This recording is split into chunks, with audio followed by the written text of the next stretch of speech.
Hello friends, in this video we are going to be doing sky replacement in Adobe Photoshop. We are going to be replacing our sky automatically with Adobe Photoshop, and we are going to be using Adobe 2021. If you have between 2020 and 2023, 2025, I believe you'll be able to do that. This is Twisted Creative. Hello everyone, it's my name. If it's your first time on this channel, please do me a favor. Do me a favor by hitting that subscribe button. Not just hitting that subscribe button, also ring that notification bell so that you don't miss any of the next video. Without wasting much time, let's get into it. This is the image we are going to be using. This is a model and this is a bridal image. Looking at this picture, you notice that we have a lot of sky on it. This sky is looking boring, and we are going to be replacing this sky with other skies.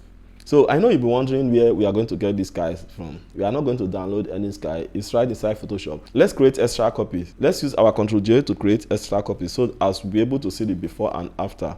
So let's click the first layer, go straight to edit, then go down to sky replacements straight. You can see that Photoshop is loading. Let's see what is loading. Exactly, just imagine. So within some seconds, Photoshop has replaced the sky of our image. Okay, let's zoom in and see. You can see this stuff here. Okay, let's shift this stuff to this particular spot here so as to be able to see the image well. Okay, if you take a look at this area, notice that the veil is washed out. The veil is being washed out with this stuff. That means since like the feathering is too much or thereabout, we have the sky replacement box here, which we can adjust some of these sliders to match our needs. So let's take this shift edge. Let's try it. Let's take it down and see. Let's experiment it. This shift edge simply means the selection where the selection passed through. So have something like feathering. It's a kind of feathering. Let's take it back. The more you take it back, you notice that, let's zoom in. The more you take it back, you notice that we are recovering the veils. We are recovering the veil. Let's take it back a bit. Take it back. You can see that the veil has been recovered. I think it's a good start. It's a good point to go. Then let's take the other slider. Let's see what the other slider does. Then we can see fade edge. Let's see what it's going to do to the image. Let's zoom in and see fading edge. Let's take it down. Take it down. Okay. Take it down. It's still a kind of feathering. It's still a kind of feathering so that the edge will not be that sharp. Okay. So let's take it forward. Take it forward, and for us to be able to see this veil very well, let's push it forward. I think we are okay with it this way. I think it's okay. Then let's go to the brightness area. Let's shift the brightness up. We have to shift the brightness up because if you take a look at the image, it's like the image is shaded in a kind of. Let's see if we are going to be able to remove the shade from the face. Okay. If I take it down like this, notice that the image is not even matching the image. But if I take the brightness up, and I think by 80 is okay. Even by 100% is okay. So I think we have to take it this way. Let's take it this way. It's fine. Then I think the temperature can be changed. Like if the sky is looking too bluish, we can take it to the yellow side. We can take the temperature to the yellow side so as to match it with the image. And so I think at 90% temperature, it should be fine. Then for the scaling, let's see what the scaling does. Let's scale from here now to boom. It's going inside. It's zooming in this cloud. We are zooming in the cloud. Zooming in. I think it's also fine this way, but let's take it back to get okay. I think when we punch in like so is better. Then I think we are okay with that. What about this cloud? Is it just one particular cloud? No, it's not. So let's go to the cloud here. This is a picture of the cloud. This is the image of the cloud. Then you have to click on this drop down. We have to click on this drop down to see varieties of clouds. But it's not that much. But let's start from this, and boom, see what happened.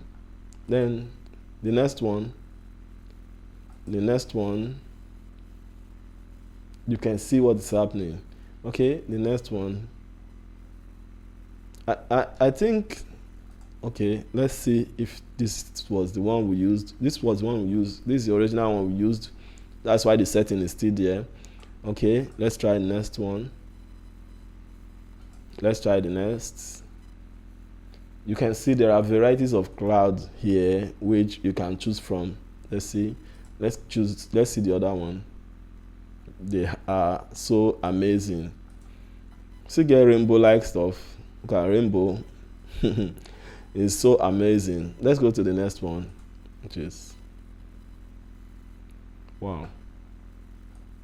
So these are sunsets period, sunsets. So wow, they are so amazing. Don't forget you can brighten them up to your liking. Let's see. Wow, they are all amazing. So take a look. We have varieties of, we have the first one as blue skies, then the other one as spectacular, then the third group is sunset. So I think they are so amazing. They are all amazing. Let's go ahead and check the rest ones. Wow, they are fine. Wow, I love this. You see, are so amazing. Look at, so let's go back to our sky, which is supposed to be, okay, this is the initial cloud. So let's click OK.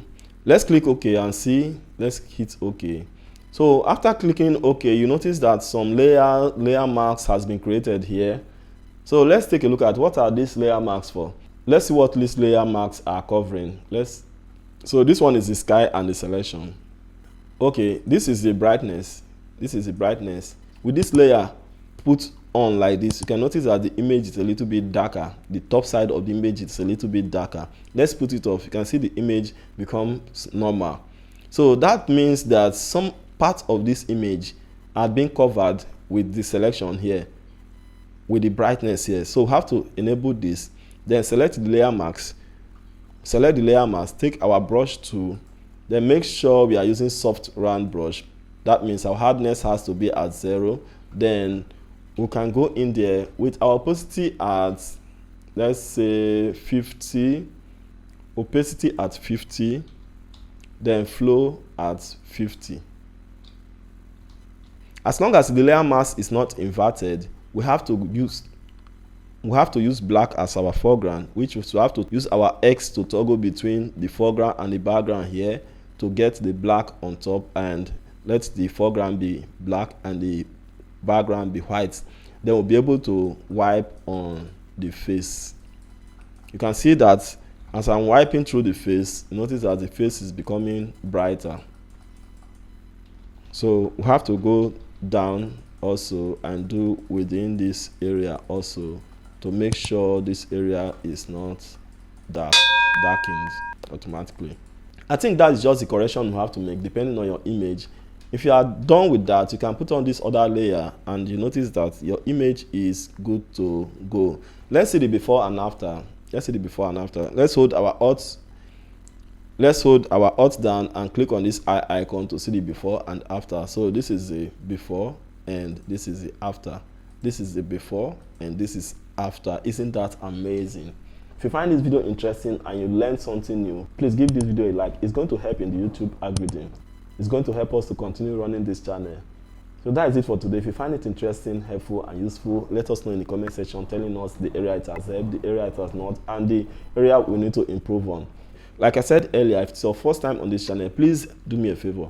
Do me a favor by hitting the subscribe button. Not just hitting that subscribe button, also ring the notification bell so that you don't miss any of the next video. Thanks for watching this video.